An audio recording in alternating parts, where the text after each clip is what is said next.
and welcome to the news on AN24 TV. Reaching you from our studio in Lagos, I am Yol Edochies. Here are the top stories. Buhari swears in 4 permanent secretaries.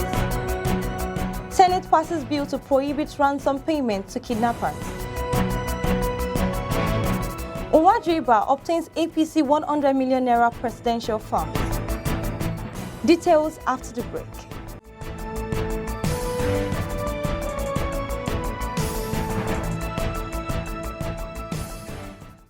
President Muhammadu Buhari on Wednesday swore in 4 new permanent secretaries. They were sworn in at the council chamber of the State House, Abuja. The permanent secretaries took an oath of office shortly before the commencement of the Federal Executive Council meeting. The permanent secretaries are Ogbe Mary Ada from Benue, Shehu Ibrahim from Jigawa, Daju Kashalom Shanti from Plateau, and Dedi Agba Beatrice Ejodame, Solicitor General for the Federation and Permanent Secretary, Federal Ministry of Justice. The council meeting was attended by the Vice President Yemi Osinbajo, Secretary to the Government of the Federation, Boss Mustafa, Chief of Staff to the President, Professor Ibrahim Gambari, and National Security Advisor to the President, Retired Major General Babangana Mungono. The meeting was also attended physically by the Head of Civil Service of the Federation, Mrs. Folashade Yemieson, and 9 ministers, while others joined virtually. During the meeting, a minute silence was observed by the council in honor of a former member of the council, ex-minister of Youth, Sport and Culture, Alabotonye Graham Douglas, who passed away on Monday, April 25, 2022. The Senate on Wednesday has passed a bill to criminalize the payment of ransom to kidnappers in Nigeria. This follows the amendment of the Terrorism Prevention Act 2013. The bill was as a result of a report by the Committee on Judiciary, Human Rights and Legal Matters tabled by the chairman of the committee, Senator Opeyemi Bamidele, APC Ekiti Central. The chairman of the committee explained to the House that the prohibition will curb the menace of kidnapping in the country, noting that the overall import of the bill is to discourage the rising spate of kidnapping and abduction for ransom in Nigeria, which is fast spreading across the country. Senator Bamidele said, the passage of this bill will save Nigerians from being included among countries in the Financial Action Task Force grey list, which is attendant negative consequences, which might ultimately result in international sanctions that would affect the image of the country in the Committee of Nations.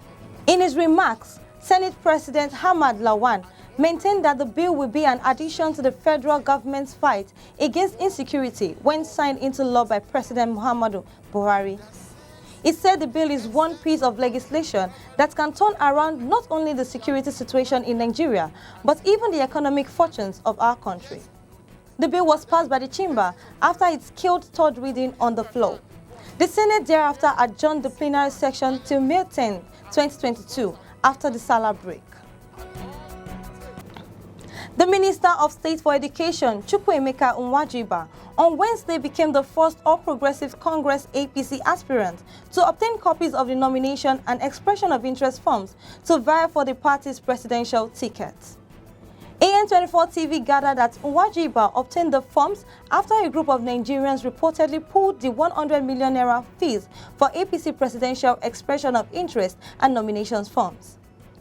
NWAJIUBA is expected to contest the APC presidential primaries slated for May 30 to June 1, 2022, against Vice President Yemi Osinbajo, APC national leader Asiwaju Bola Tinubu, Governors Yahaya Bello of Kogi State and Dave Umahi of Ebonyi, Minister of Transportation Rotimi Amechi and his Labour and Employment counterpart Chris Ngige, former Senate President Ike Namani, among others.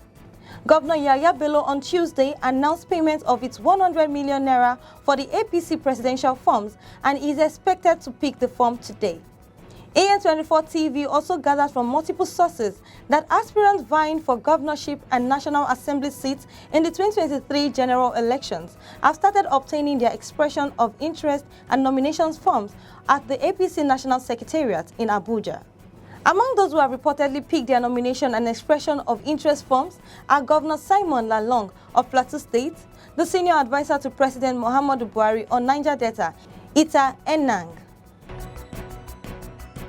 The Chairman and Chief Executive Officer of the National Drug Law Enforcement Agency, Brigadier General Buba Marwa, has written a letter to the Chairman of the All Progressives Congress (APC), Senator Abdullahi Adamu, requesting that the officials of the NDLEA be given access to conduct drug integrity tests for aspirants in the forthcoming elections. Marwa also said that he will write the People's Democratic Party (PDP) and other political parties to request that operatives of the NDLEA be allowed to conduct the same test on politicians aspiring for higher offices. Speaking during the first quarter award ceremony of the agency in Abuja, the NDLEA boss explained that the drug test was necessary to ensure that politicians vested with important national offices do not use budgetary allocations to go and buy cocaine or methamphetamine instead of provide needed services for the masses. He explained that abuse of drugs has been contributing factor to the insecurity situation across the country, and it was better for public office holders to begin to be held responsible for their actions. Ahead of the 2023 presidential election, a special prayer is to be held tomorrow, Thursday, April 28th, for the national leader of the All Progressives Congress (APC) and the party's presidential aspirant ASPIRANTS Tinubu in Mecca, Saudi Arabia. According to the invitation by the organizer of the event, the prayer session tagged Special Tawaf for Asiwaju will take place at the center of Islam's most important mosque, the Masjid Al-Haram in Mecca, Saudi Arabia, at 12 noon, with participants wearing their Ihram attire. The purpose of the event is to thank God for Asiwaju Tinubu ahead of the presidential election and also pray to God for peaceful electioneering and Tinubu's victory in the 2023 presidential polls. Participants are expected to converge on the King's Abdulaziz Gate, Saudi Arabia, for the Tawaf, which refers to encircling the Kaaba 7 times in anti-clockwise direction as part of Umrah or Hajj while supplicating. The Tawaf is expected to be attended by some Islamic scholars and political leaders from Nigeria. Now on entertainment news. Nollywood actor, producer and director Yol Edochies sparked reactions after posting a series of pictures of him carrying a toddler with a caption that the baby is his son, bettered by his colleague Judy Austin. This lover, a blog known for exposing hidden relationships, had recently threatened to expose the actor and his colleague.